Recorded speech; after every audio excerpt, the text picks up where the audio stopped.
남편 돈으로 다 하는 건데 무슨 간섭이에요?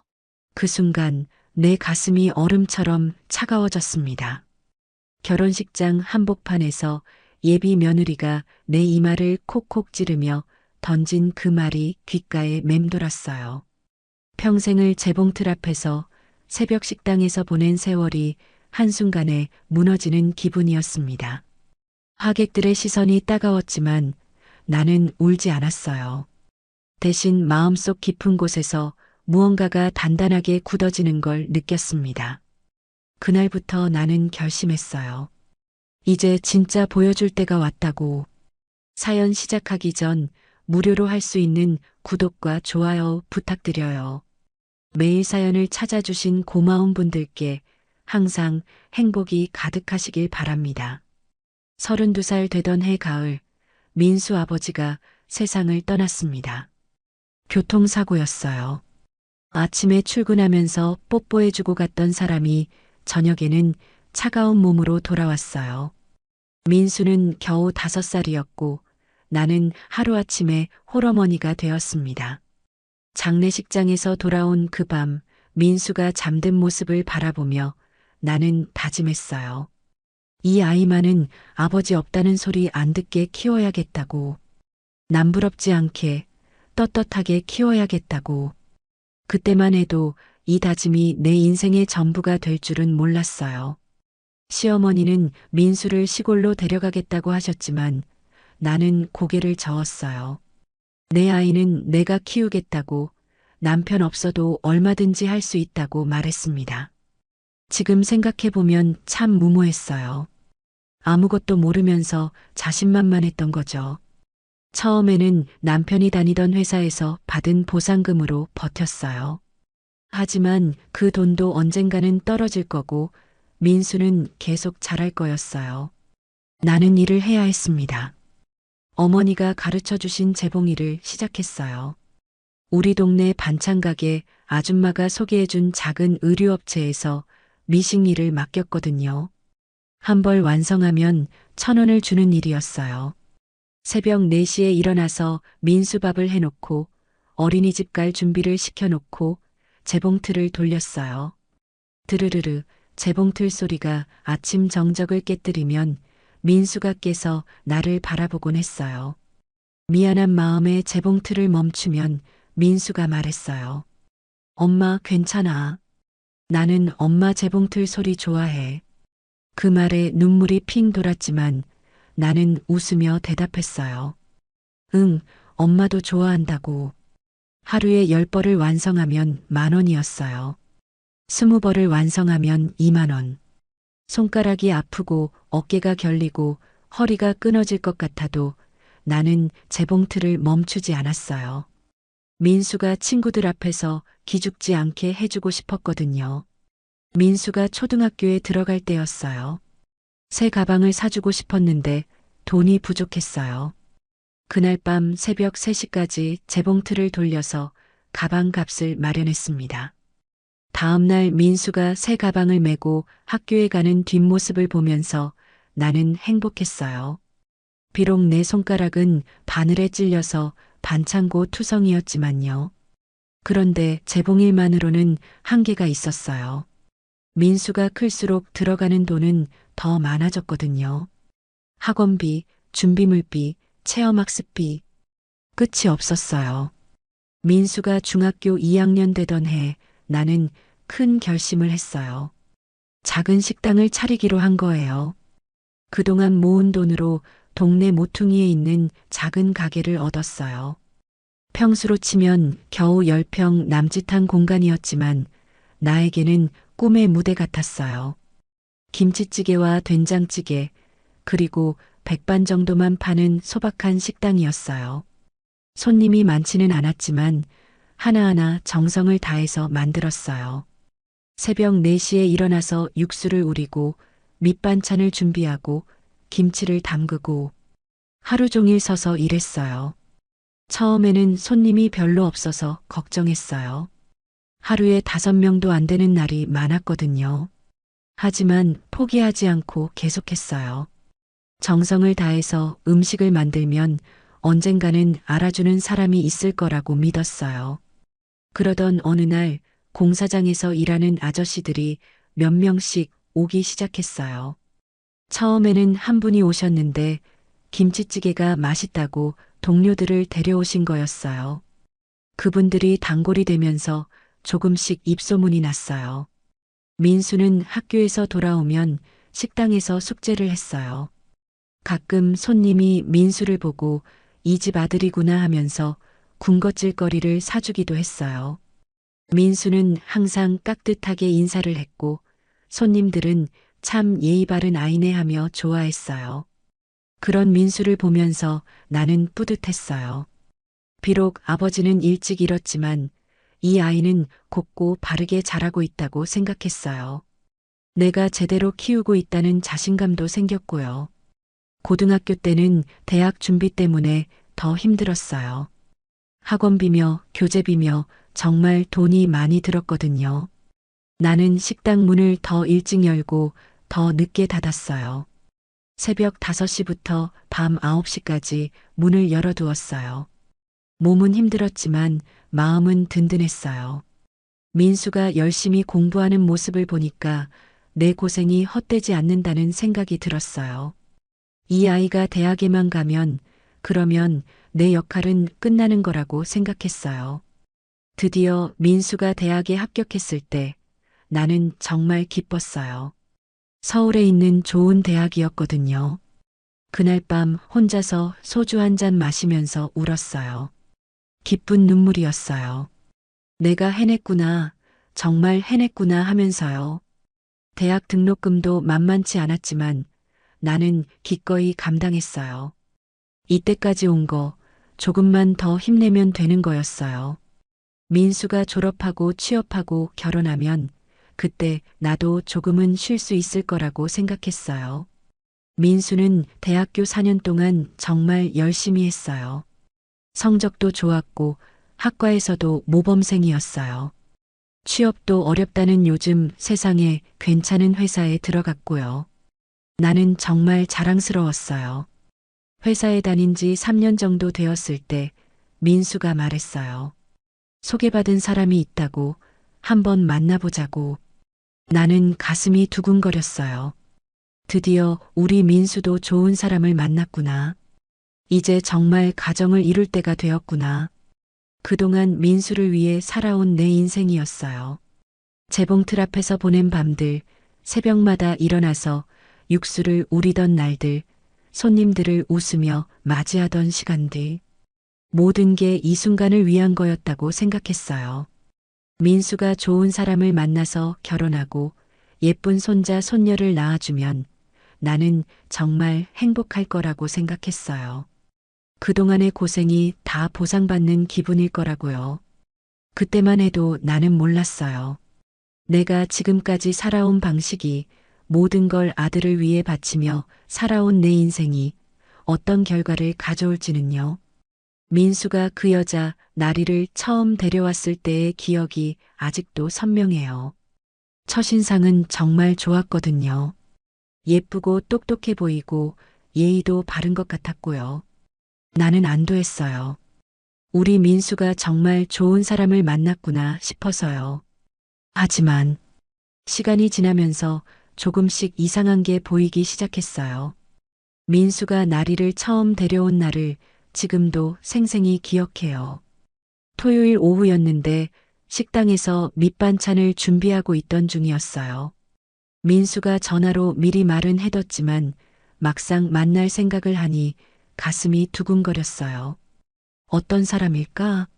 우리 민수가 좋아할 만한 사람이라면 분명 괜찮은 아이겠지? 마음속으로 이런저런 생각을 하면서 평소보다 더 정성스럽게 음식을 준비했어요. 민수가 좋아하는 갈비찜도 만들고 나물 반찬도 여러 가지 준비했어요. 오후 2시쯤 민수가 나리와 함께 식당에 나타났어요. 첫인상은 정말 좋았어요. 키도 적당히 크고 옷차림도 단정했고 화장도 진하지 않게 예쁘게 했더라고요. 뭔가 교육을 잘 받은 것 같은 느낌이 들었어요. 나리는 식당에 들어서자마자 깍듯하게 인사를 했어요. 허리를 깊숙이 숙이며 안녕하세요. 김날이라고 합니다. 라고 말하는 모습이 참 예의 바르다고 생각했어요. 목소리도 부드럽고 차분했고요. 민수가 소개를 해줬어요. 나리 씨는 대학교에서 경영학을 전공했고 지금은 중견기업에서 마케팅 일을 한다고 했어요. 똑똑한 여자구나 하는 생각이 들었어요. 요즘 여자들은 다들 능력이 좋다던데 우리 민수도 그런 사람을 만났구나 싶어서 마음이 놓였어요. 나리는 내가 준비한 음식들을 보더니 정말 맛있어 보인다고 어머님 손맛이 느껴진다고 말했어요. 그 말을 듣는 순간 가슴이 뭉클했어요. 이제까지 음식 칭찬을 받아본 적이 많긴 하지만 예비 며느리에게 듣는 칭찬은 또 다른 기분이었어요. 민수는 옆에서 자랑스러워하며 나리에게 엄마 음식이 얼마나 맛있는지 설명해 줬어요. 어렸을 때부터 엄마 밥이 제일 맛있었다고 친구들도 다 부러워했다고. 그런 민수를 보니 내 마음도 뿌듯하고 따뜻했어요. 나리는 식사하는 내내 감탄을 연발했어요. 갈비찜이 정말 부드럽다고, 밑반찬 하나하나가 다 맛있다고, 이런 음식을 매일 먹고 자란 민수가 부럽다고. 그런 말들을 들으니 기분이 좋아서 계속 반찬을 더 가져다 줬어요. 민수 어렸을 때 이야기도 물어보더라고요. 어떤 아이였는지, 공부는 잘했는지, 말썽은 많이 부리지 않았는지. 그런 질문들을 하면서 진짜 관심 있어 하는 것 같았어요. 나는 민수 자랑을 신나게 했어요. 어렸을 때부터 효자였다고, 공부도 열심히 했다고. 그날 나리는 정말 완벽해 보였어요. 예의 바르고 똑똑하고 민수를 진심으로 좋아하는 것 같았고, 무엇보다 나를 어머님이라고 부르면서 존댓말을 써주니까 기분이 좋았어요. 이런 사람이라면 우리 민수와 잘 살 수 있겠다 하는 생각이 들었어요. 나리가 화장실에 간 사이 민수가 나에게 물어봤어요. 어떠냐고, 괜찮은 것 같냐고. 나는 진심으로 대답했어요. 정말 좋은 사람 같다고, 예의도 바르고 똑똑해 보인다고. 민수는 안도하는 표정을 지었어요. 그날 헤어질 때도 나리는 정말 정중했어요. 오늘 정말 맛있었다고, 다음에도 또 뵙겠다고, 좋은 시간이었다고. 그리고 문 앞에서 다시 한번 깊숙이 인사를 하고 갔어요. 민수와 나리가 떠나고 나서 혼자 설거지를 하면서 나는 정말 기뻤어요. 우리 민수가 드디어 좋은 사람을 만났구나. 이제 나도 며느리를 볼 수 있겠구나. 손자, 손녀도 안아볼 수 있겠구나. 그런 생각에 콧노래까지 나왔어요. 그런데 그 다음부터 조금씩 이상한 점들이 보이기 시작했어요. 두 번째로 만났을 때였어요. 이번에는 나리가 먼저 식당에 와서 기다리고 있었어요. 민수는 회사 일로 조금 늦는다고 연락이 와 있었고요. 나는 나리와 둘이서 이야기할 수 있는 기회라고 생각해서 기뻤어요. 그런데 민수가 없을 때 나리의 모습은 뭔가 달랐어요. 처음에는 뭔지 모르겠더라고요. 말투는 여전히 존댓말이었고 행동도 예의 바른 것 같았는데 뭔가 어색한 느낌이 들었어요. 나리는 혼자 앉아서 스마트폰만 보고 있었어요. 나는 차라도 한 잔 대접하려고 다가갔는데 나리는 고개도 제대로 들지 않고 괜찮다고 했어요. 목소리도 첫날보다 훨씬 차가웠고요. 그래도 나는 며느리가 될 사람이니까 친해지려고 노력했어요. 직장 생활은 어떤지, 힘들지는 않은지 이런저런 이야기를 건네봤어요. 나리는 대답은 했지만 뭔가 귀찮아하는 기색이 역력했어요. 그때 민수가 들어왔어요. 나리의 표정이 순식간에 바뀌는 걸 봤어요. 아까까지의 무표정하고 차가운 모습은 온데간데 없고 환한 미소를 지으며 민수를 맞이하더라고요. 목소리 톤도 확 달라졌고요. 그 순간 나는 이상하다는 생각이 들었어요. 사람이 이렇게 갑자기 바뀔 수 있나? 하지만 확신은 없었어요. 내가 너무 예민하게 생각하는 건 아닐까? 처음 만나는 사이니까 어색할 수도 있는 거 아닐까?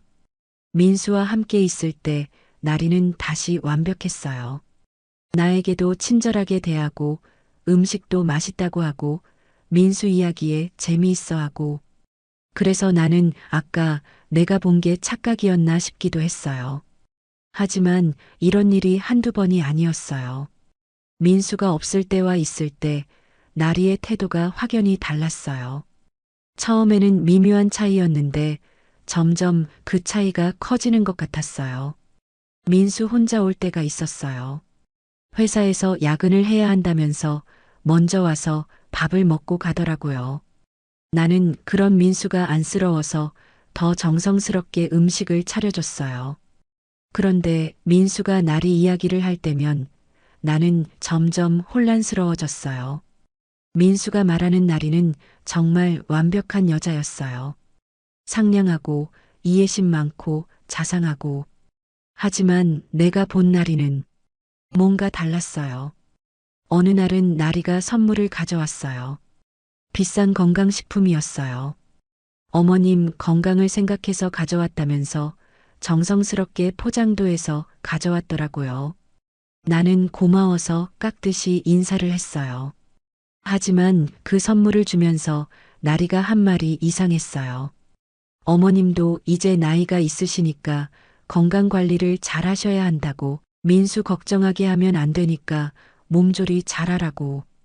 겉으로는 걱정해주는 말 같았지만 뭔가 찜찜한 느낌이 들었어요. 나리는 가끔 민수 앞에서 나를 칭찬했어요. 어머님 음식 솜씨가 정말 좋다고, 어머님이 민수를 정말 잘 키웠다고. 하지만 그런 칭찬을 들을 때마다 나는 어색했어요. 진심 같지 않았거든요. 특히 나리가 웃을 때 눈이 웃지 않는다는 걸 알게 되었어요. 입은 웃고 있는데 눈은 차가웠어요. 처음에는 그런 사람도 있다고 생각했지만 점점 그게 신경 쓰이기 시작했어요.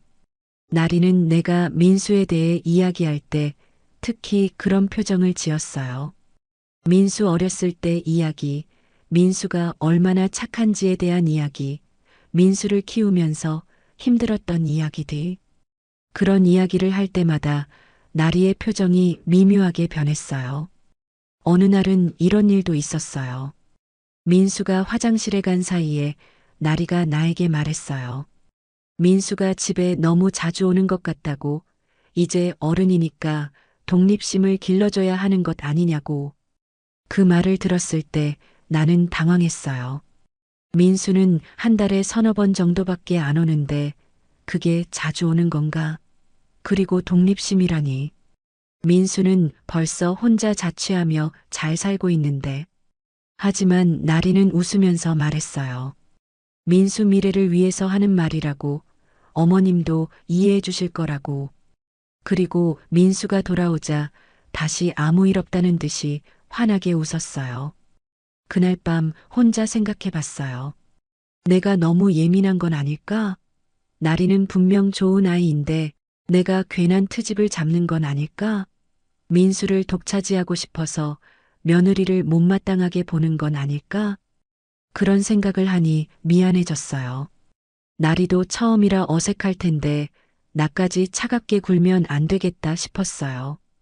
그래서 다음에 만날 때는 더 따뜻하게 대해야겠다고 다짐했어요. 하지만 마음 한구석에서는 계속 의문이 들었어요. 정말 나리가 우리 민수와 잘 맞는 사람일까? 첫인상은 정말 좋았는데 왜 만날 때마다 뭔가 어색하고 불편한 느낌이 들까? 나리는 분명히 똑똑하고 예쁜 여자였어요. 사회생활도 잘하고 민수도 좋아하고 객관적으로 보면 흠잡을 데 없는 여자였죠. 하지만 뭔가 허전하고 차가운 느낌이 계속 들었어요. 민수는 나리에게 완전히 빠져 있었어요. 나리 이야기만 나오면 눈이 반짝반짝 빛났고 나리가 얼마나 좋은지 늘 자랑했어요. 그런 민수를 보면 나는 복잡했어요. 아들이 행복해하니까 기쁘면서도 왠지 모르게 불안했어요. 어쩌면 이게 정상인 건지도 몰라요. 아들을 다른 여자에게 빼앗길 것 같은 엄마의 질투심인지도 모르고. 하지만 그런 감정과는 별개로 나는 계속 나리를 관찰하게 되었어요. 조금 더 시간이 지나면 알 수 있겠지. 진짜 나리가 어떤 사람인지, 우리 민수와 잘 맞는 사람인지. 그때까지는 섣부른 판단을 하지 말자고 스스로에게 다짐했어요. 하지만 마음 깊은 곳에서는 계속 작은 목소리가 들렸어요. 뭔가 이상하다고, 조심해야 한다고, 완벽해 보이는 겉모습에 속지 말라고. 민수가 나리와 결혼하기로 했다고 정식으로 알려준 날을 기억해요. 그날 저녁 민수가 식당으로 와서 진지하게 말했어요. 나리와 결혼하고 싶다고, 부모님께 인사드리고 싶다고. 나는 그 말을 듣고 복잡한 기분이 들었어요. 기쁘면서도 한편으로는 불안했거든요. 지금까지 나리를 만나면서 느꼈던 그 이상한 감정들 때문에요. 하지만 민수가 행복해하는 모습을 보니 내 개인적인 감정은 접어두기로 했어요. 결혼이 결정되고 나서 본격적으로 결혼 준비가 시작되었어요. 처음에는 나도 들떠 있었어요. 드디어 우리 민수가 장가를 가는구나. 며느리도 맡고 손자 손녀도 볼 수 있겠구나 하는 기대감이 컸거든요. 나리 부모님과의 첫 만남도 괜찮았어요. 나리 아버지는 회사를 운영하고 있었고 어머니는 전업주부였어요. 교육도 잘 받으신 분들 같았고 예의도 바르셨어요. 처음에는 서로 어색했지만 시간이 지나면서 자연스럽게 이야기가 오갔어요. 하지만 결혼 준비를 구체적으로 논의하기 시작하면서 문제가 생기기 시작했어요. 나는 나름대로 전통적인 방식을 생각하고 있었는데 나리는 완전히 다른 생각을 가지고 있었거든요. 첫 번째 갈등은 혼수에 관한 것이었어요. 나는 민수가 외아들이니까 나리가 와서 살 집을 마련해야 한다고 생각했어요. 그래서 전세금도 준비하고 가전제품이며 가구며 이것저것 사려고 계획을 세웠어요. 그런데 나리는 전혀 다른 반응을 보였어요. 요즘 시대에 신부 집에서 혼수를 다 준비하는 게 말이 되냐고, 그런 건 구시대적 발상이라고 했어요. 부담스럽다는 식으로 말하더라고요. 처음에는 나리가 겸손해서 그런 말을 하는 줄 알았어요. 하지만 계속 이야기를 나누다 보니 정말로 그렇게 생각하고 있다는 걸 알게 되었어요. 나리는 각자 자기 몫을 부담하면 된다는 식으로 말했어요. 나는 당황했어요. 내가 알고 있는 결혼과는 너무 달랐거든요.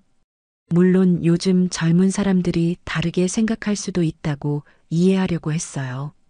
하지만 뭔가 섭섭한 마음이 들기도 했어요. 예단 문제도 마찬가지였어요. 나는 며느리에게 줄 금반지며 목걸이며 이것저것 준비하고 있었는데 나리는 그런 것도 부담스럽다고 했어요. 돈으로 주면 안 되냐고 하더라고요. 정말 당황스러웠어요. 예단은 시어머니가 며느리에게 주는 마음의 표현 아닌가요? 돈으로 주면 뭔가 차가운 느낌이 들잖아요. 하지만 나리는 실용적이라고 하더라고요. 결혼식 준비 과정에서도 계속 의견이 부딪혔어요. 나는 전통 혼례도 함께하면 좋겠다고 제안했어요. 요즘에도 많은 사람들이 그렇게 한다고 의미도 있고 예쁘기도 하다고 말했는데 나리는 시간 낭비라고 했어요. 패백도 마찬가지였어요. 나는 패백 준비를 하면서 설렜어요. 드디어 며느리가 나에게 절을 하고 인사를 올리는 순간을 상상하니 가슴이 벅찼거든요. 그런데 나리는 패백도 형식적인 거라고 꼭 해야 하냐고 물어보더라고요. 그때부터 나는 진짜 실망하기 시작했어요. 이 사람이 정말 우리 집 며느리가 될 준비가 되어 있는 건가? 결혼이라는 게 단순히 남자와 여자가 만나는 것뿐만 아니라 가족이 되는 거 아닌가? 더 충격적인 건 나리가 시댁 방문에 대해 말할 때였어요. 나는 당연히 명절이나 특별한 날에는 시댁에 와야 한다고 생각했는데 나리는 그것도 부담스럽다고 하더라고요. 각자 친정, 시댁을 번갈아 가면 안 되냐고 했어요. 나는 그 말을 듣고 정말 기가 막혔어요. 민수는 외아들인데 시댁을 소홀히 하면 어떻게 되는 거예요? 나는 혼자 사는 사람인데 명절에도 며느리를 못 보면 얼마나 외로울까요? 하지만 그런 내 마음을 나리는 전혀 이해하지 못하는 것 같았어요. 오히려 내가 너무 보수적이라는 식으로 말하더라고요. 요즘 시대에는 고부 갈등을 피하기 위해서 적당한 거리를 두는 게 좋다고 했어요. 음식 준비에 대한 생각도 완전히 달랐어요. 나는 나리에게 우리 집 음식 맛을 전수해주고 싶었어요. 민수가 좋아하는 음식들, 명절 음식 만드는 법, 이런 것들을 가르쳐 주고 싶었거든요. 그런데 나리는 요리에 별로 관심이 없었어요. 바쁜 현대인이 집에서 일일이 음식을 해 먹을 시간이 어디 있냐고 외식하거나 배달 음식 시켜 먹으면 된다고 하더라고요. 집에서 해 먹는 음식의 정을 전혀 모르는 것 같았어요. 가장 충격적이었던 건 아이 문제에 대한 나리의 생각이었어요. 나는 당연히 결혼하면 빨리 아이를 가질 거라고 생각했어요. 그래서 몇 년 후에는 예쁜 손자 손녀를 안을 수 있겠다고 기대하고 있었거든요. 그런데 나리는 아이는 한참 후에 생각해 본다고 하더라고요. 일단 자기 커리어를 쌓는 게 중요하고 아이는 나중 일이라고. 그 말을 듣는 순간 정말 당황스러웠어요. 나는 나리에게 조심스럽게 물어봤어요. 언제쯤 아이를 가질 생각인지, 몇 명 정도 낳고 싶은지. 나리는 그런 질문 자체를 부담스러워 하더라고요. 그런 건 본인들이 결정할 문제라고 시어머니가 간섭할 일이 아니라고 했어요. 그때 나는 깨달았어요. 나리가 나를 어떻게 생각하고 있는지를. 간섭하는 시어머니, 구시대적 사고를 가진 사람, 자기들의 자유를 방해하는 존재. 그렇게 생각하고 있구나. 민수는 그런 나리와 나 사이에서 애매한 태도를 보였어요. 나에게는 나리가 현대적이고 독립적인 여성이라고 그런 게 요즘 추세라고 말했어요. 나리에게는 엄마가 전통적인 분이라고 이해해달라고 했어요. 하지만 나는 점점 더 실망스러웠어요. 민수가 나보다 나리 편을 든다는 느낌이 들었거든요. 내가 뭔가 제안하면 민수는 먼저 나리 눈치를 봤어요. 나리가 싫어할까봐 걱정하는 것 같았어요. 어느 날은 이런 일도 있었어요. 나는 나리와 함께 시장에 가서 장을 보고 싶었어요. 며느리에게 좋은 재료 고르는 법도 알려주고 시장 아주머니들과도 인사시켜주고 싶었거든요.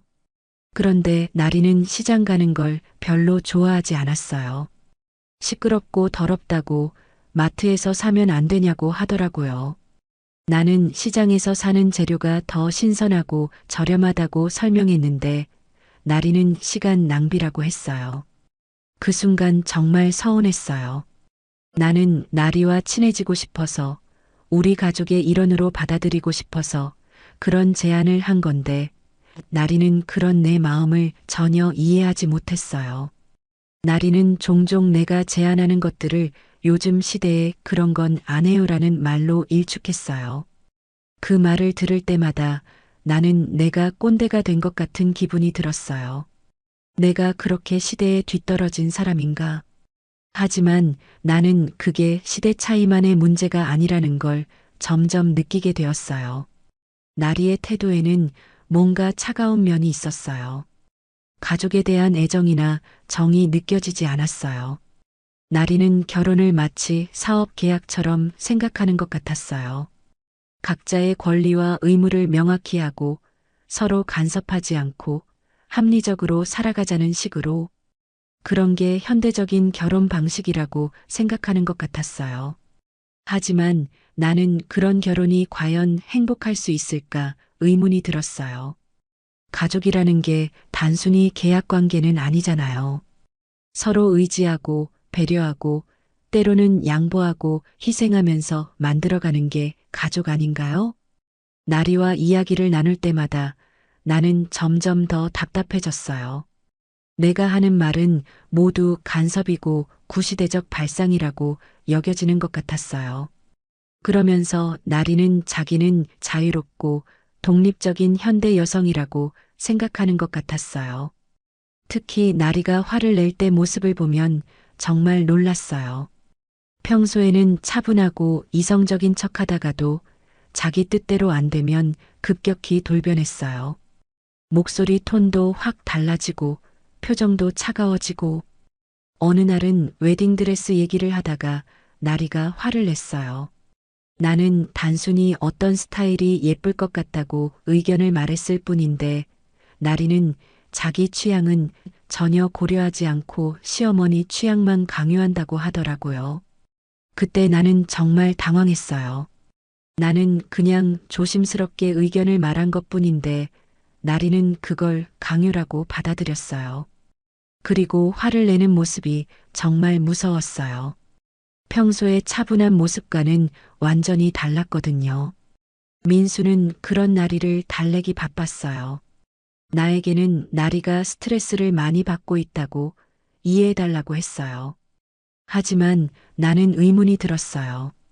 결혼 준비가 스트레스라면 결혼 후에는 어떨까?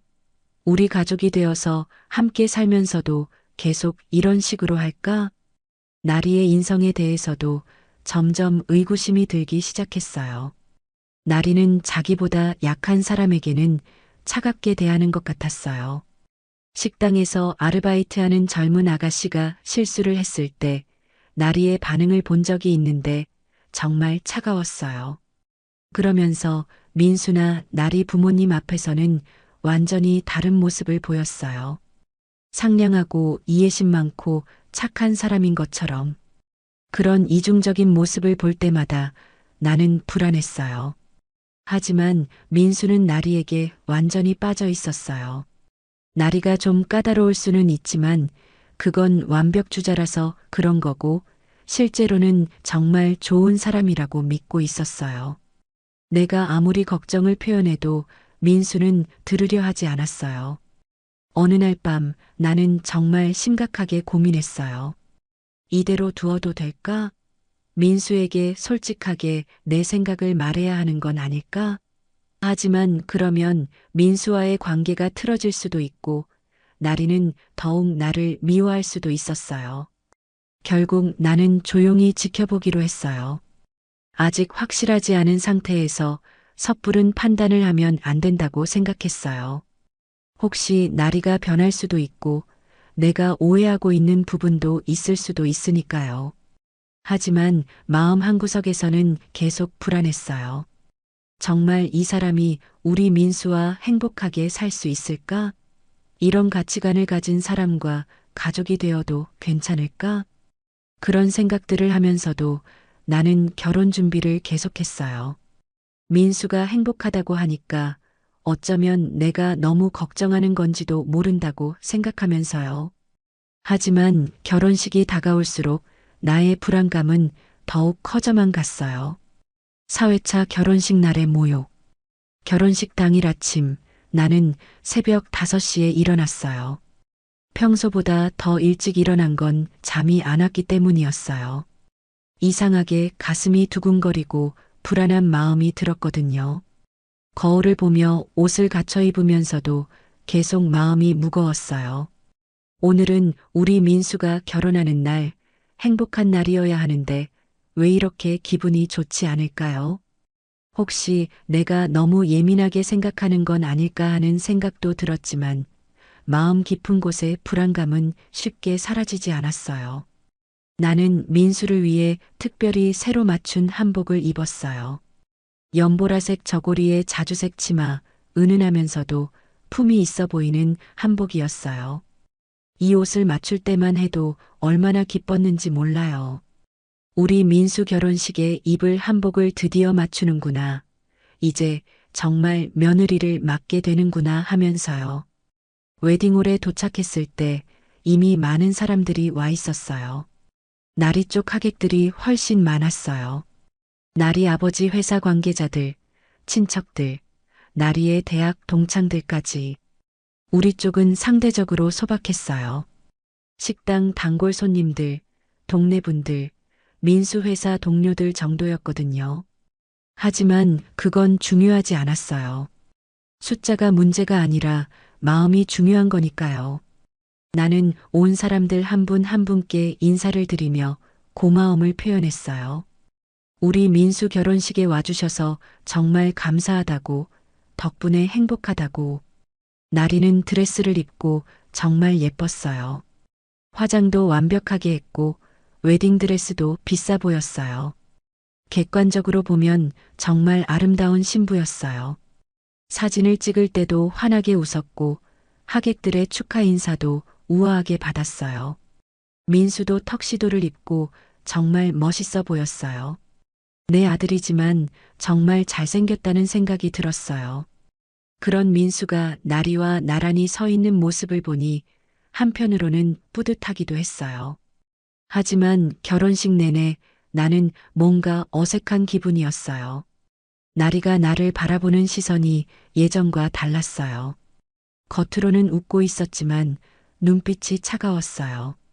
마치 오늘이 지나면 이제 더 이상 신경 쓸 필요 없는 사람을 보는 것 같은 느낌이었어요. 예식이 끝나고 식사 시간이 되었어요. 나는 하객들께 인사를 다니면서 음식은 잘 드시는지, 부족한 건 없는지 살펴봤어요. 이런 날에는 주인이 신경을 많이 써야 한다고 생각했거든요. 그런데 나리 쪽 하객들 중에 몇 분이 음식에 대해 불만을 표시하시는 걸 들었어요. 메뉴가 좀 평범하다는 둥, 다른 결혼식장보다 격이 떨어진다는 둥.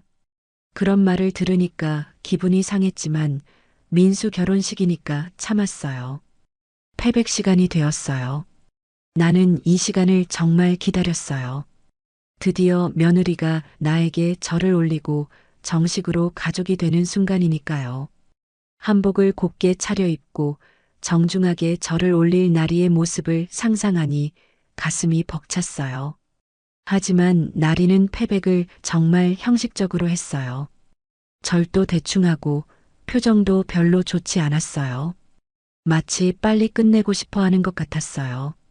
나는 그래도 며느리니까 따뜻하게 맞아줬지만 속으로는 서운했어요. 패백이 끝나고 잠시 쉬는 시간이었어요. 민수는 하객들과 인사를 나누러 갔고 나리는 화장실에 갔어요. 나는 혼자 앉아서 오늘 하루를 정리해보고 있었어요. 그때 나리가 화장실에서 돌아왔어요. 나는 이 기회에 며느리와 조용히 이야기를 나누고 싶었어요. 지금까지 결혼 준비 과정에서 서로 오해가 있었던 것 같으니 오늘 이런 좋은 날에 마음을 터놓고 이야기해 보자고 생각했어요. 나는 나리에게 다가가서 조용히 말을 걸었어요. 오늘 정말 예쁘다고, 우리 민수와 잘 어울린다고, 그리고 앞으로 서로 의지하며 잘 지내보자고. 내가 부족한 시어머니지만 나리를 진짜 딸처럼 생각하겠다고 말했어요. 그런데 나리의 반응은 차가웠어요. 고맙다는 말도 없이 그냥 웃기만 했어요. 억지로 짓는 웃음 같았어요. 나는 당황했지만 계속 말을 이어갔어요. 나는 나리에게 우리 집 며느리가 되었으니 앞으로 지켜야 할 것들에 대해 조심스럽게 말해봤어요.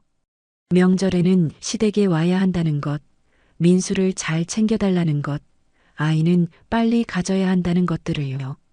하지만 이런 이야기를 할수록 나리의 표정이 점점 굳어갔어요.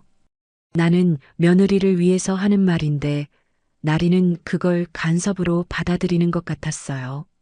마침내 나리가 입을 열었어요. 목소리 톤이 확 달라져 있었어요. 차갑고 날카로웠어요. 나리는 나를 똑바로 쳐다보면서 말했어요. 또 간섭하냐고, 이제 그만 좀 하라고. 나는 깜짝 놀랐어요. 나는 간섭한 게 아니라 조언을 한 건데 왜 나리가 이렇게 화를 내는지 이해할 수 없었어요. 나는 당황하며 나리에게 설명하려고 했어요. 간섭이 아니라 며느리를 걱정해서 하는 말이라고, 가족이 되었으니까 서로 챙기는 게 당연한 거다고. 하지만 나리는 들으려 하지 않았어요. 오히려 더 화를 냈어요. 그리고 나에게 충격적인 말을 했어요. 내 남편 돈으로 다 하는 건데 당신이 무슨 상관이냐고, 왜 자꾸 간섭하냐고. 그 순간 나는 머리가 하얘졌어요. 내 남편 돈이라고? 민수가 번 돈이 나리 남편 돈이라고? 그럼 나는 뭐가 되는 건가요? 그동안 민수를 키우기 위해 내가 흘린 땀과 눈물은 아무것도 아닌 건가요?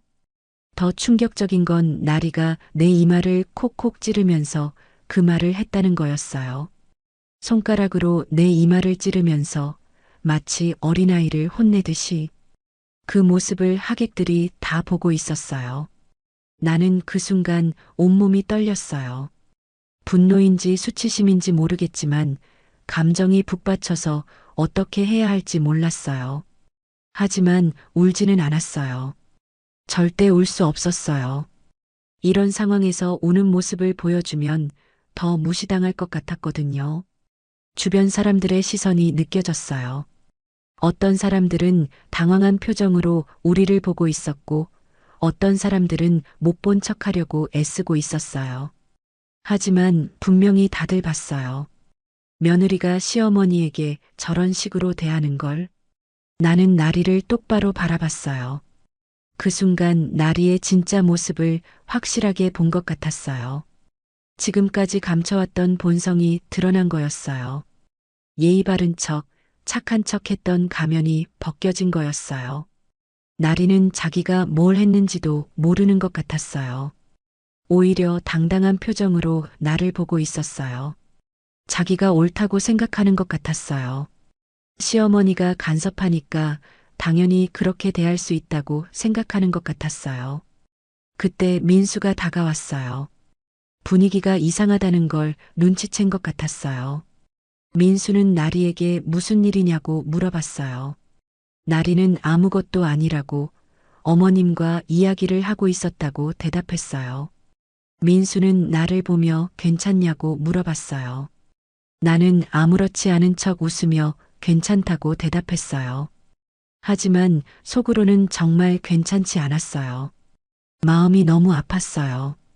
그 후로 결혼식이 끝날 때까지 나는 아무 말도 하지 않았어요. 하객들과 인사를 나누고 웃으며 배웅하고 모든 걸 평소처럼 했어요. 하지만 마음속으로는 계속 나리가 한 그 말이 맴돌았어요. 내 남편 돈으로 다 하는 건데 당신이 무슨 상관이에요? 그 말 속에는 나에 대한 완전한 무시가 담겨 있었어요. 나는 이제 아무 상관없는 사람, 간섭만 하는 귀찮은 존재로 전락한 거였어요. 그동안 민수를 위해 살아온 내 인생이 한순간에 부정당한 기분이었어요. 결혼식이 끝나고 집으로 돌아가는 길에 나는 혼자였어요. 민수와 나리는 신혼여행을 떠났고 하객들도 모두 돌아갔어요. 나는 빈 식당에 앉아서 오늘 있었던 일들을 되짚어 봤어요. 나리의 그 차가운 눈빛, 내 이마를 찌르던 손가락, 그리고 그 모욕적인 말들. 모든 게 선명하게 기억났어요. 그리고 그 순간 나는 깨달았어요. 나리는 처음부터 나를 가족으로 생각한 적이 없었구나. 나는 그냥 민수의 엄마 어쩔 수 없이 참아야 하는 존재일 뿐이었구나.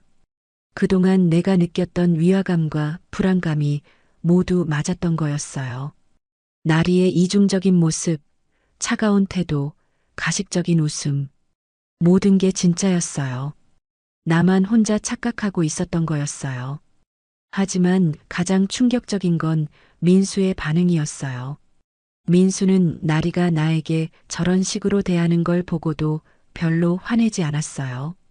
오히려 나리 편을 들어주는 것 같았어요.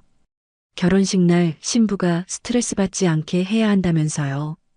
그때 나는 정말 절망적이었어요. 내가 평생을 바쳐서 키운 아들이 이제는 완전히 다른 사람이 되어버린 것 같았어요. 나보다 나리를 더 소중하게 여기는 사람으로요. 그 밤 나는 잠들 수가 없었어요. 계속 그 장면이 머릿속에서 재생되었어요. 나리가 내 이마를 찌르면서 한 그 말, 주변 사람들의 시선, 민수의 무관심한 반응. 그리고 나는 결심했어요. 이제는 정말로 보여줄 때가 왔다고. 나를 이런 식으로 대하면 어떤 결과가 따르는지 알려줄 때가 왔다고. 나리는 내 남편 돈으로 다 한다고 했죠? 좋아요. 그럼 이제부터는 정말로 자기들 돈으로 해보라고 하면 되는 거겠네요. 내 돈은 한 푼도 안 줄 거예요. 아니, 더 나아가서 지금까지 내가 제공했던 모든 것들을 회수해야겠어요. 그날 밤부터 나는 계획을 세우기 시작했어요. 조용하고 완벽하게, 아무도 모르게. 나리가 그토록 무시했던 박순자가 어떤 사람인지 제대로 보여줄 계획을요. 나는 더 이상 참지 않기로 했어요. 더 이상 이해해주지도 않기로 했어요. 이제는 나 자신을 위해 살 때가 왔다고 생각했어요. 그동안 너무 오랫동안 다른 사람들을 위해서만 살아왔으니까요. 나리의 그 말이 나를 완전히 바꿔놓았어요. 내 남편 돈으로 다 하는 건데 당신이 무슨 상관이에요? 그 말 한마디가 내 인생의 방향을 완전히 바꾼 거였어요. 이제 나는 진짜 시작할 거예요. 나리가 원하는 대로 정말로 간섭하지 않을 거예요. 대신 내 것도 찾아갈 거예요. 지금까지 참고 베풀었던 모든 것들을요. 그날 밤의 결심이 얼마나 강했는지 지금도 생생히 기억해요. 그리고 그 결심이 앞으로 어떤 결과를 가져올지 그때는 아무도 몰랐어요. 결혼식 다음 날 아침 나는 평소보다 더 일찍 일어났어요. 새벽 4시였는데도 잠이 오지 않았거든요. 대신 머릿속이 매우 맑았어요. 어젯밤 세운 계획들을 차근차근 정리해보고 있었어요. 민수와 나리는 제주도로 신혼여행을 떠났어요.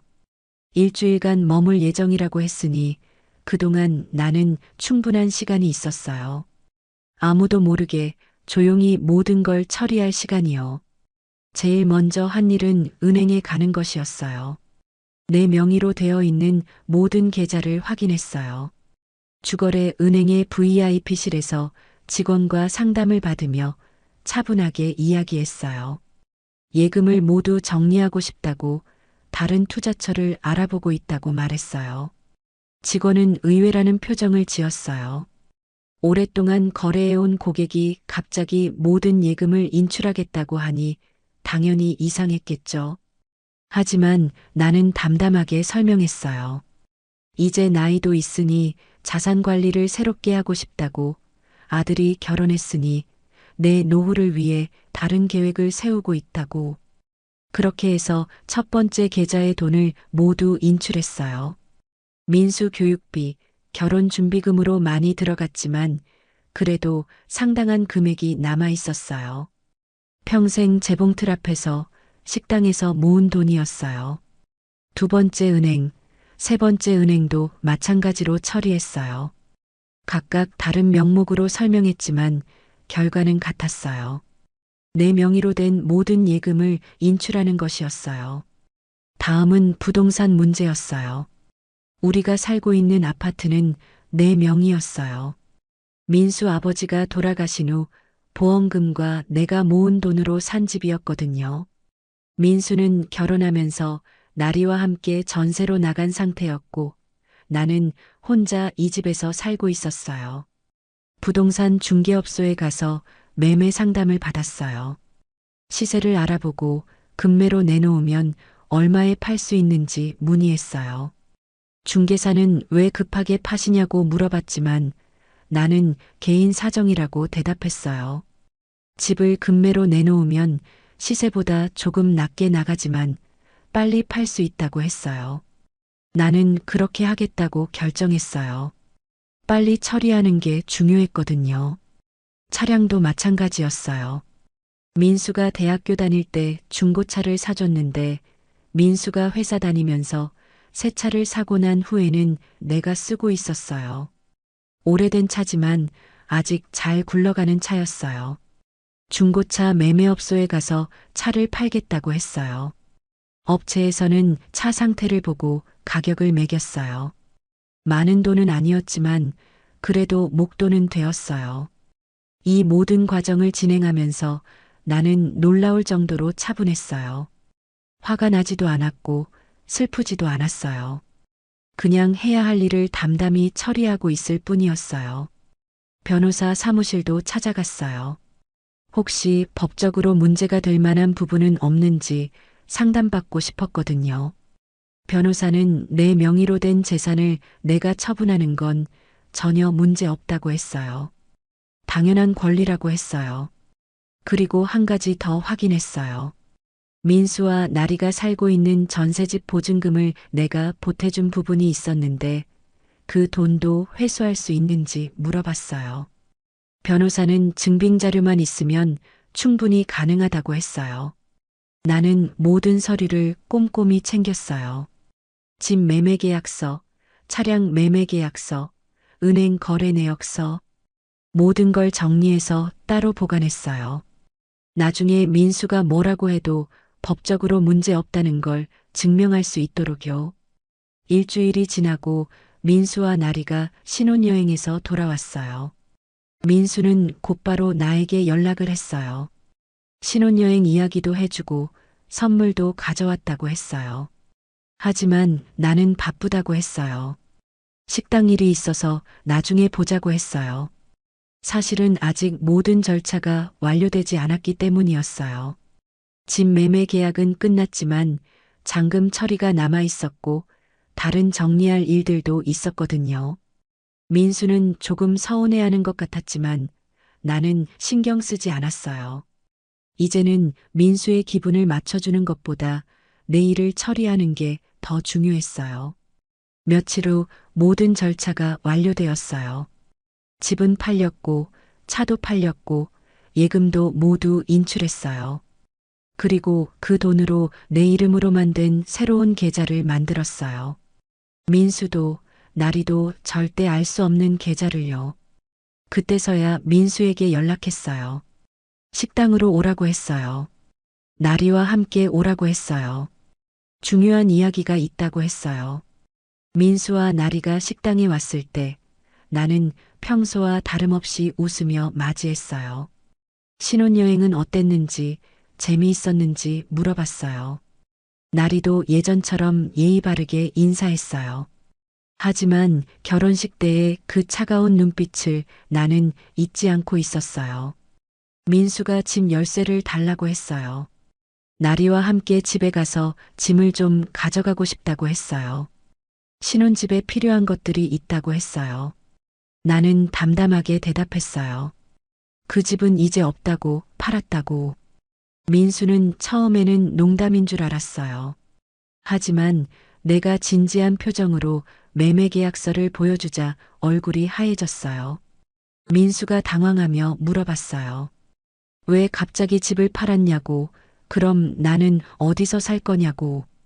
나는 조용히 대답했어요. 이제 내 혼자만의 공간이 필요하다고, 작은 원룸을 구했다고. 나리는 처음에는 관심 없다는 듯이 앉아 있었어요. 하지만 민수와 내가 나누는 대화를 들으면서 점점 표정이 변했어요. 뭔가 자기들에게 손해가 될 수 있다는 걸 눈치챈 것 같았어요. 민수가 물어봤어요. 집 판 돈은 어디에 있냐고. 나는 대답했어요. 내가 쓸 거라고. 이제 내 노후를 위해서 써야겠다고. 민수가 놀라며 말했어요. 그 집은 나중에 자기가 물려받을 거라고 생각했다고. 나리와 상의해서 그 집으로 이사 갈 계획도 있었다고. 나는 그 말을 듣고 씁쓸하게 웃었어요. 역시 그렇게 생각하고 있었구나. 내가 죽으면 당연히 자기 것이 될 거라고 생각했구나. 하지만 이제는 그런 일은 없을 거라고 말했어요. 나리가 끼어들었어요. 시어머니가 왜 갑자기 이런 결정을 하시냐고, 가족들과 상의도 없이 이런 중요한 일을 혼자 결정하는 게 맞냐고. 그 말을 들으니 결혼식 날이 생각났어요. 나를 완전히 무시하던 그 태도가요. 나는 나리에게 차분하게 말했어요. 내 명의의 재산은 내가 마음대로 처분할 권리가 있다고, 가족이라고 해서 내 허락 없이 내 것을 가져갈 수는 없다고. 나리의 얼굴이 붉어졌어요. 민수가 다급하게 말했어요. 엄마가 왜 이러시냐고, 뭔가 잘못 생각하고 있는 것 같다고. 나리와 사이에 무슨 오해가 있었는지 이야기해 보자고 했어요. 하지만 나는 단호했어요. 오해가 아니라고, 이제 확실히 알게 되었다고. 더 이상 내가 일방적으로 베풀고 희생하는 관계는 원하지 않는다고 말했어요. 나리가 화를 냈어요. 결혼식 때처럼 목소리 톤이 달라졌어요. 시어머니가 왜 이렇게 이기적으로 행동하냐고, 자식을 위해서는 희생하는 게 당연한 거 아니냐고 소리쳤어요. 그 말을 듣는 순간 나는 확신했어요. 내가 내린 결정이 옳았다는 걸요. 나리는 여전히 나를 무시하고 있었어요. 내가 당연히 희생해야 할 존재라고 생각하고 있었어요. 나는 조용히 일어나서 말했어요. 이제 그만 가보라고, 할 이야기는 다 끝났다고. 민수와 나리는 당황한 채로 식당을 나갔어요. 그날 밤 나는 처음으로 홀가분한 기분이 들었어요. 무거운 짐을 내려놓은 것 같았어요.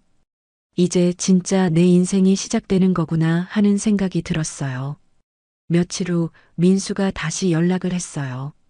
전셋집 보증금이 문제라고 했어요. 내가 보태준 돈을 빼면 보증금이 부족해진다고, 집주인이 계약 해지를 요구한다고 했어요. 나는 담담하게 대답했어요. 내 돈은 돌려받아야겠다고, 변호사와 상담도 끝났다고.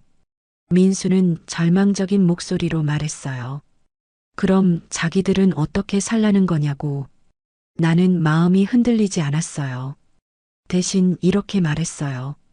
나리 말대로 이제 남편 돈으로 해결하면 되는 거 아니냐고. 내가 왜 상관해야 하냐고. 그 순간 민수는 할 말을 잃었어요.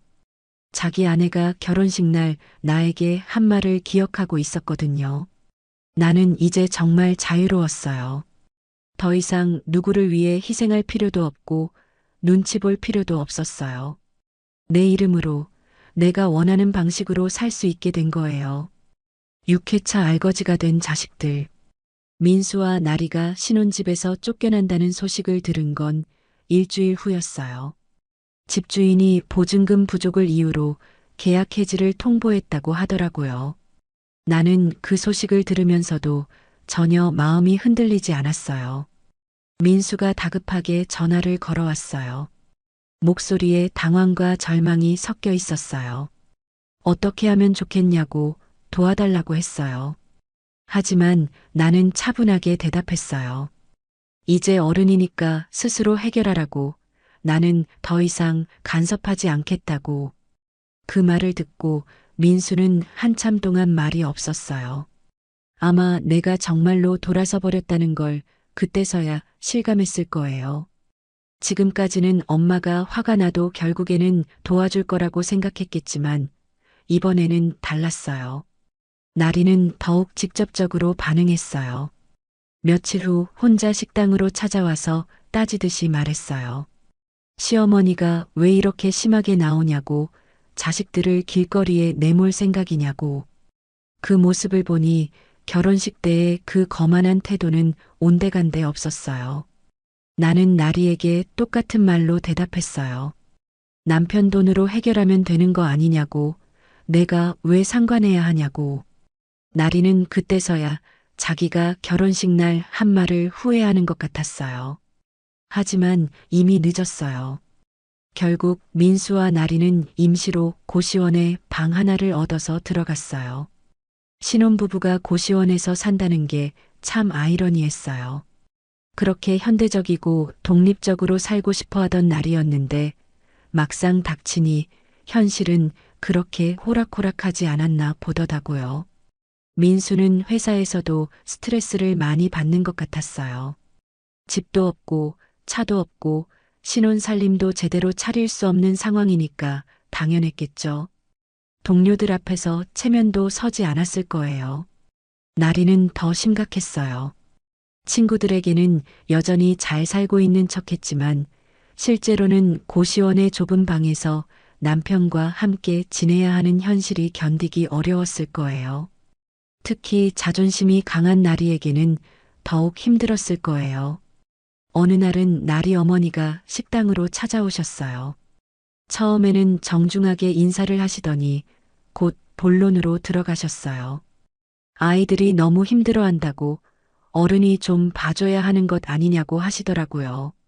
나는 나리 어머니께 정중하지만 단호하게 말씀드렸어요. 나도 이제 혼자 살아가야 할 처지라고, 더 이상 도와줄 여력이 없다고. 그리고 나리가 결혼식 날 나에게 한 말씀도 전해드렸어요. 나리 어머니는 그 이야기를 듣고 당황하시더라고요. 자기 딸이 그런 말을 했다는 걸 믿을 수 없다는 표정이셨어요. 하지만 사실은 사실이었어요. 나리가 어떤 사람인지 그분도 이제 알게 되실 거예요. 한 달이 지나고 민수의 상황은 더욱 악화되었어요. 고시원비도 만만치 않았고 나리는 계속 불만을 토로했어요. 언제까지 이런 식으로 살아야 하냐고, 다른 신혼부부들은 다 잘 사는데 왜 자기들만 이런 꼴이냐고. 민수는 점점 초라해져 갔어요. 예전에 자신만만하고 당당했던 모습은 찾아볼 수 없었어요. 아내 앞에서는 미안해하고, 직장에서는 위축되고, 친구들 앞에서는 부끄러워하고, 그런 민수를 보면서 나는 복잡한 기분이 들었어요.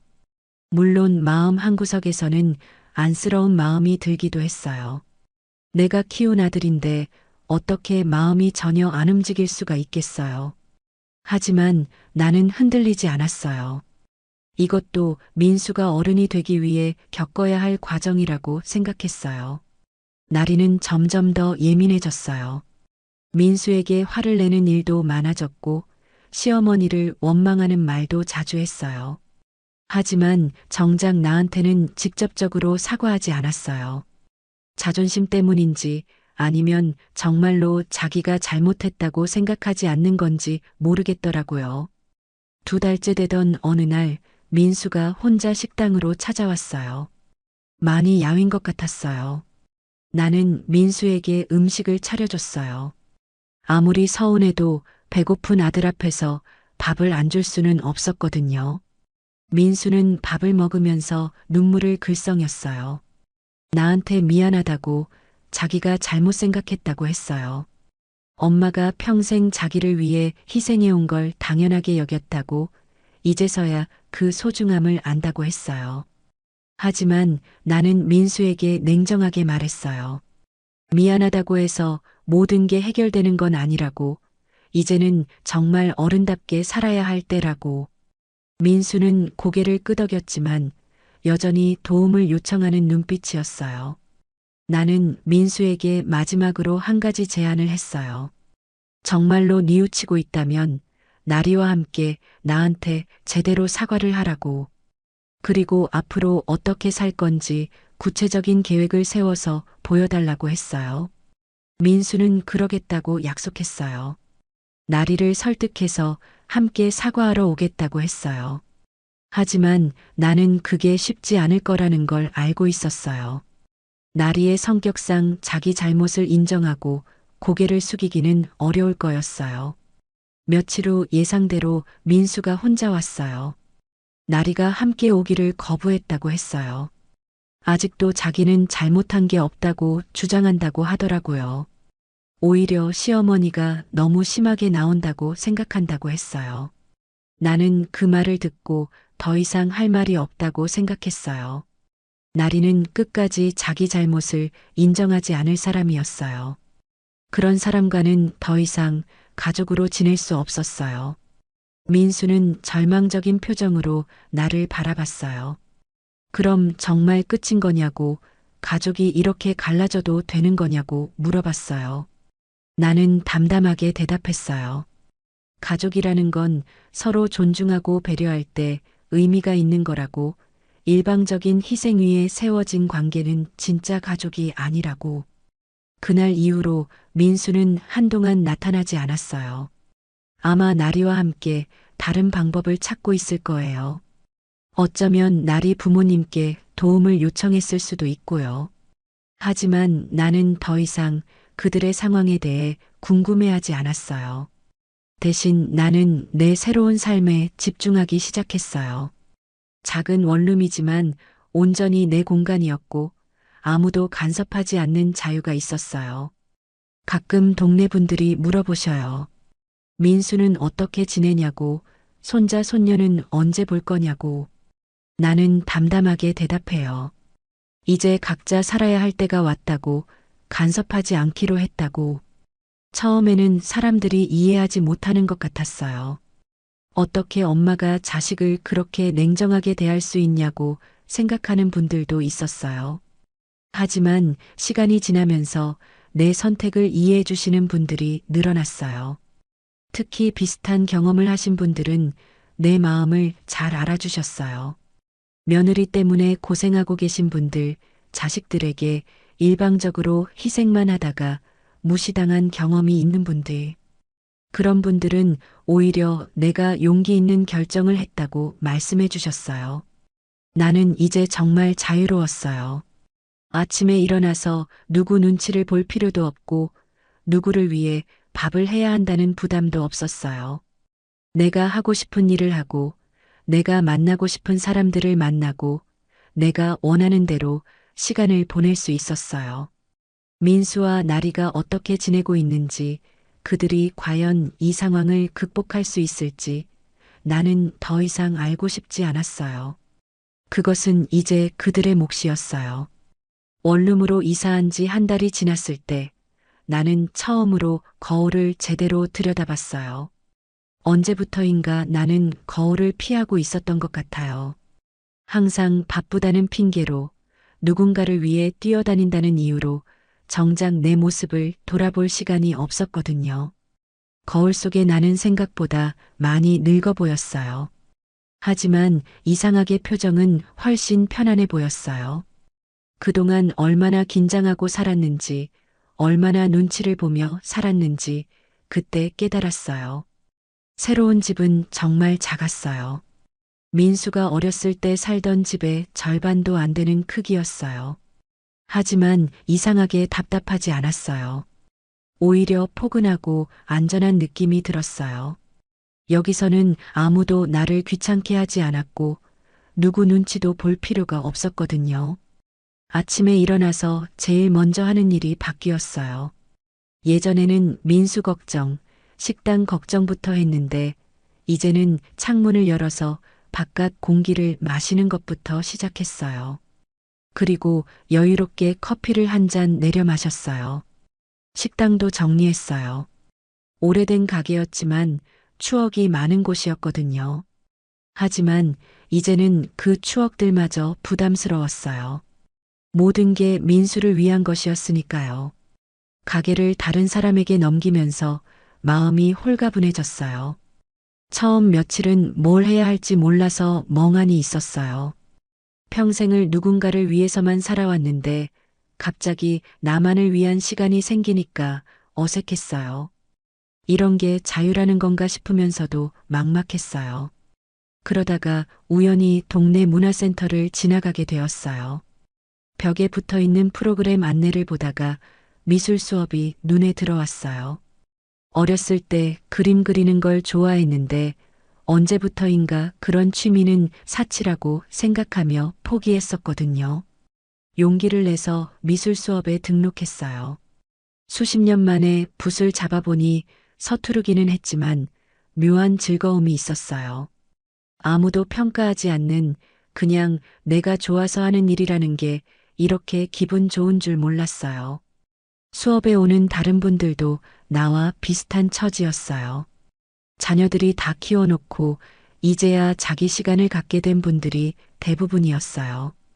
그분들과 이야기를 나누다 보니 내가 특별히 불행한 것도 특별히 잘못한 것도 아니라는 걸 알게 되었어요. 특히 김 선생님이라는 분과 친해졌어요. 그분도 며느리 때문에 고생을 많이 하신 분이었어요. 차이점이 있다면 김 선생님은 계속 참으며 사신다는 거였어요. 그분은 내가 한 선택을 용감하다고 말씀해 주셨어요. 미술 수업 외에도 요가도 시작했어요. 몸이 얼마나 굳어 있었는지 그때 깨달았어요. 수십 년간 재봉틀 앞에서 식당에서 구부정하게 일만 해서 어깨와 허리가 엉망이었거든요. 요가를 하면서 조금씩 몸이 풀어지니까 마음도 가벼워지는 기분이었어요. 가장 큰 변화는 독서였어요. 예전에는 책 읽을 시간이 어디 있었겠어요. 항상 바쁘고 피곤하고 걱정거리가 많았으니까요.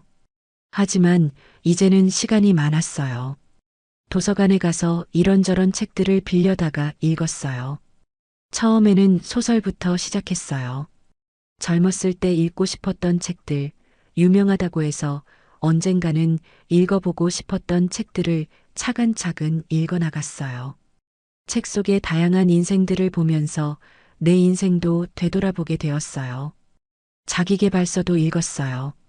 특히 중년 여성의 삶에 대한 책들이 많은 도움이 되었어요. 나와 같은 상황에 있는 사람들의 이야기, 새로운 삶을 시작한 사람들의 경험담을 읽으면서 용기를 얻었어요. 민수는 가끔 연락을 했어요. 안부를 묻기도 하고 여전히 도움이 필요하다는 뉘앙스로 이야기하기도 했어요. 하지만 나는 더 이상 흔들리지 않았어요. 담담하게 안부만 주고받을 뿐 그들의 문제에는 개입하지 않았어요. 어느 날은 민수가 나리와 헤어질 생각이라고 말하기도 했어요. 생활이 너무 힘들고 나리가 계속 불만만 늘어놓는다고 했어요. 하지만 나는 그것조차 민수 혼자 결정할 일이라고 말했어요. 나는 점점 더 나 자신에게 집중하게 되었어요. 그동안 나는 항상 박순자라는 이름보다는 민수 엄마, 며느리 시어머니 이런 역할로만 살아왔거든요. 하지만 이제는 다시 박순자라는 한 사람으로 돌아가고 있었어요. 여행도 가기 시작했어요. 처음에는 당일치기로 가까운 곳부터 시작했어요. 혼자 여행한다는 게 처음에는 어색했지만 익숙해지니까 정말 자유로웠어요. 누구 눈치도 보지 않고 내가 보고 싶은 것만 보고 내가 먹고 싶은 것만 먹을 수 있었어요. 2박 3일 정도의 여행도 다녀왔어요. 제주도에 혼자 갔을 때는 정말 해방감을 느꼈어요. 바다를 보면서 그동안 얼마나 답답하게 살았는지 깨달았어요. 이런 아름다운 세상이 있는데 나는 왜 좁은 공간에서 누군가만 바라보며 살았을까 싶었어요. 새로운 사람들도 만났어요. 미술 수업, 요가 수업에서 만난 사람들과 함께 전시회도 가고 맛있는 식당도 가고 이런저런 모임에도 참여했어요.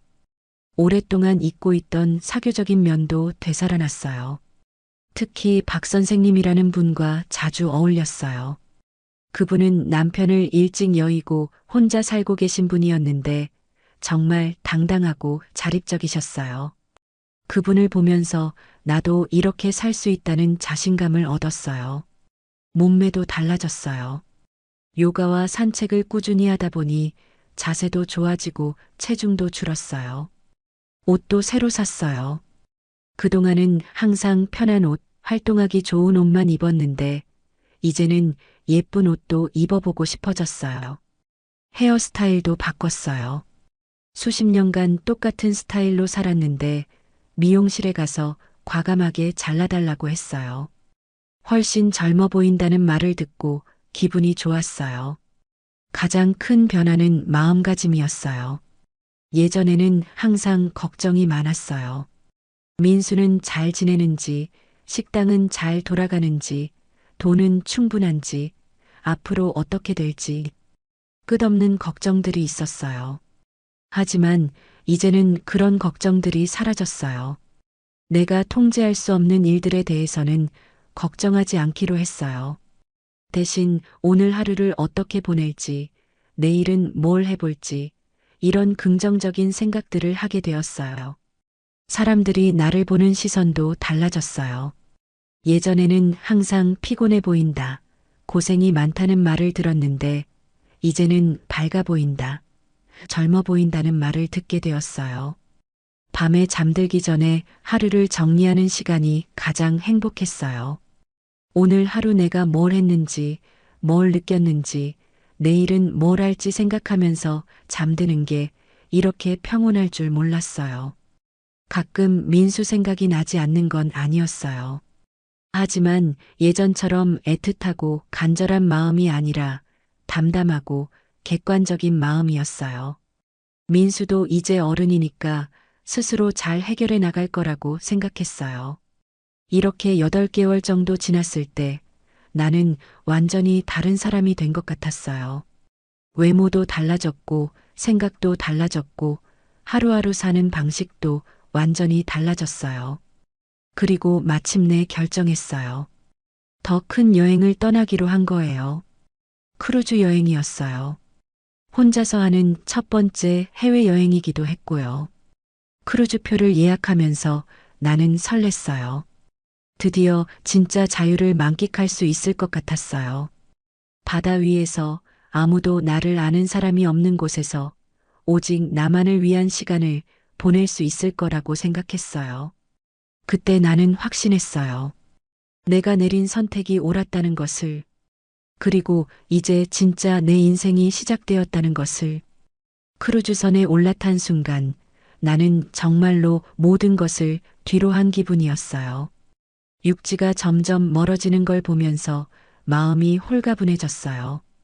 이제 정말 아무도 나를 찾을 수 없는 곳, 온전히 내가 될 수 있는 공간에 와 있었어요. 첫날 밤 갑판에 나가서 바다를 바라봤어요. 끝없이 펼쳐진 바다를 보니 그동안 내가 얼마나 작은 세상에서 살았는지 깨달았어요.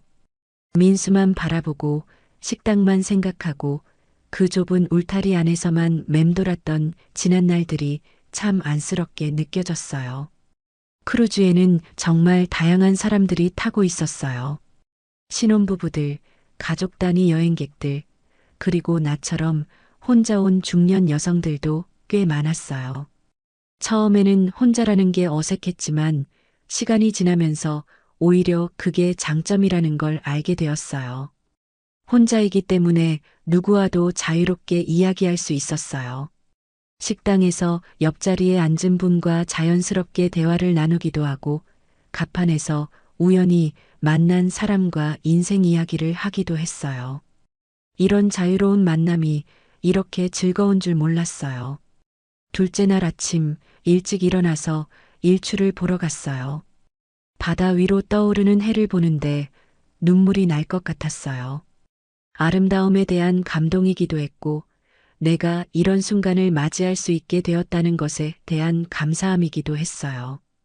그 순간 문득 민수가 생각났어요. 하지만 예전처럼 걱정되는 마음이 아니었어요.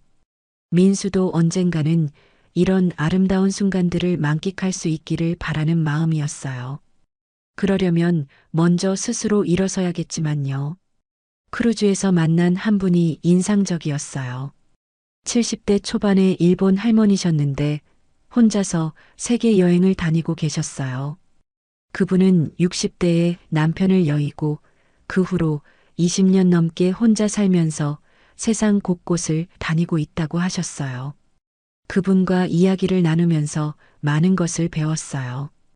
혼자 사는 것이 외로운 게 아니라 자유로운 거라는 것, 나이가 들수록 더 용감해져야 한다는 것, 그리고 인생은 언제든 새롭게 시작할 수 있다는 것을요. 사흘째 되는 날 나는 크루즈에서 제공하는 요리 교실에 참여했어요. 이탈리아 요리를 배우는 시간이었는데 정말 재미있었어요. 그동안 나는 항상 다른 사람을 위해서만 요리를 했는데 처음으로 내가 먹고 싶어서 만드는 요리였어요. 파스타를 만들면서 깨달은 게 있었어요. 요리도 결국은 자신을 위한 것이어야 한다는 걸요.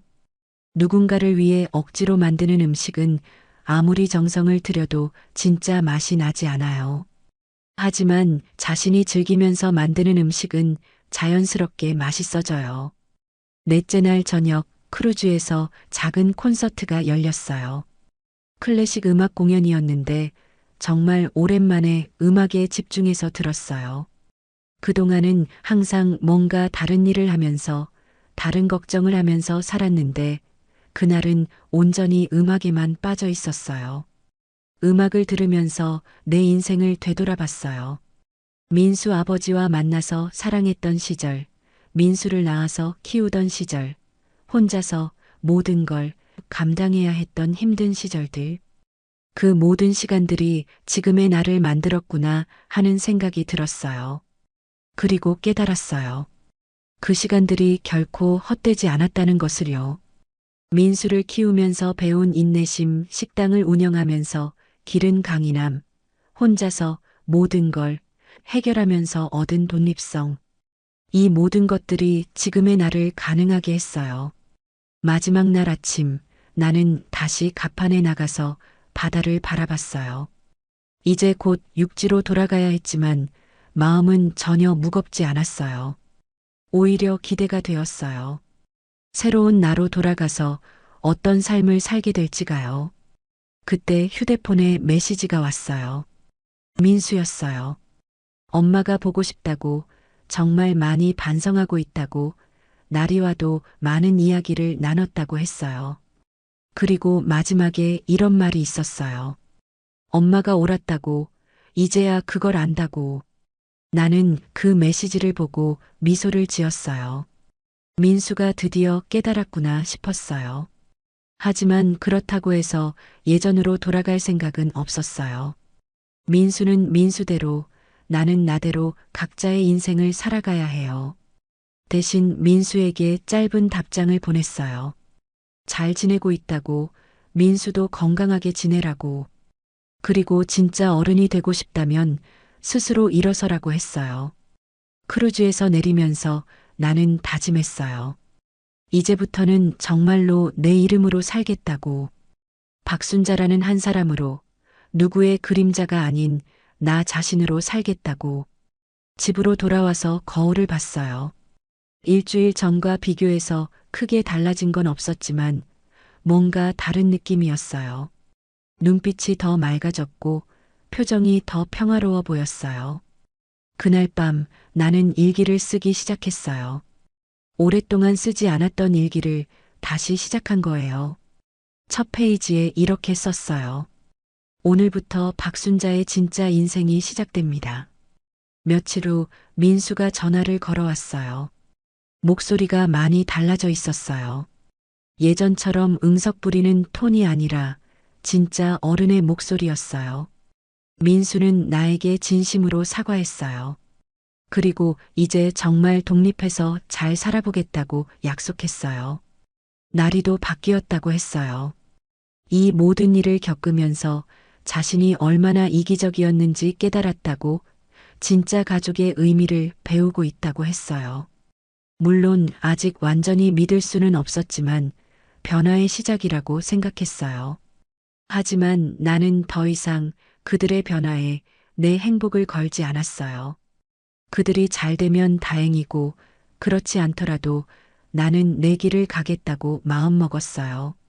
몇 달 후 민수와 나리가 함께 찾아왔어요. 둘 다 많이 달라져 보였어요. 특히 나리는 예전의 거만한 모습이 많이 사라져 있었어요. 그들은 나에게 정식으로 사과했어요. 그리고 앞으로는 진짜 가족이 되고 싶다고 말했어요. 나는 그들의 사과를 받아들였어요. 하지만 예전처럼 모든 걸 베풀겠다고 하지는 않았어요. 대신 서로 존중하는 선에서 관계를 유지하자고 했어요. 각자의 경계를 지키면서 진짜 가족이 되어보자고 했어요. 지금 나는 정말 행복해요. 혼자 사는 게 외롭지 않아요. 오히려 자유롭고 평화로워요. 매일 아침 일어날 때마다 오늘은 뭘 할까 설레는 마음으로 하루를 시작해요. 미술도 계속하고 있고 새로운 친구들도 많이 사귀었어요. 가끔 여행도 가고 새로운 것들도 도전해보고 있어요. 이제야 진짜 사는 것 같다는 생각이 들어요. 민수는 이제 정말 독립적으로 살고 있어요. 나리와 함께 작은 집을 얻어서 알콩달콩 살고 있다고 해요. 가끔 안부 전화를 주고받지만 예전처럼 의존적인 관계는 아니에요. 서로의 삶을 존중하는 건강한 관계가 되었어요. 어떤 사람들은 내가 너무 냉정하다고 말하기도 해요. 어떻게 자식을 그렇게 떨어뜨려 놓을 수 있냐고요. 하지만 나는 후회하지 않아요. 오히려 그때 그런 결정을 내린 내가 자랑스러워요.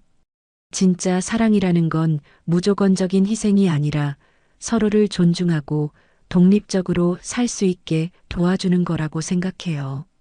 내가 계속 베풀기만 했다면 민수는 영원히 어른이 될 수 없었을 거예요. 지금도 가끔 크루즈에서 본 그 바다가 생각나요. 끝없이 펼쳐진 바다처럼 내 앞에도 무한한 가능성이 펼쳐져 있다는 생각이 들어요. 나이가 든다고 해서 꿈을 포기할 필요는 없어요. 오히려 이제야 진짜 내가 원하는 삶을 살 수 있게 된 거예요. 오늘도 나는 거울을 보며 말해요. 안녕하세요, 박순자 씨. 오늘도 당신의 하루를 응원합니다. 그리고 환하게 웃어요. 이제 나는 정말로, 진짜로, 나 자신으로 살고 있으니까요. 인생은 누구를 위해 사는 게 아니라 나 자신을 위해 사는 거예요. 그걸 깨닫는데 60년이 걸렸지만 늦었다고 생각하지 않아요. 오히려 지금부터가 진짜 시작이라고 생각해요. 나는 그냥 엄마가 아니에요. 내 이름은 박순자예요. 그리고 이제는 박순자로 당당하게 살아가고 있어요.